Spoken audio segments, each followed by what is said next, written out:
Doctor Baba Sahib Ambedkar. மத்திய பிரதேசத்தில் பிறப்பு, மும்பையில் படிப்பு, மேலை நாடுகளில் மேற்படிப்பு, எங்கும் எதிலும் தொடர்ந்தது தாழ்ந்த ஜாதி என்ற பழிப்பு.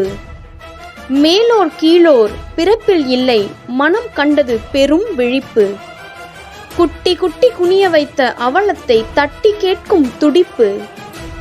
தீட்டென துரத்திய சமுதாயத்தை தூரெடுக்கும் முனைப்பு.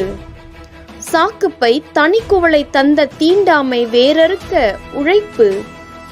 சட்டம் பயின்று மேல்மட்டம் சென்று உரிமைகள் மீட்டெடுக்கும் பிழைப்பு. சமுதாய உயர்வில் இவர் கண்டதுவோ களிப்பு. சமுதாய உயர்வில் இவர் கண்டதுவோ களிப்பு. அயராத உழைப்பிலும் இவர் காணாதது களைப்பு. தாழ்த்த நினைக்கும் இடங்களில் தங்கிடாது விலகும்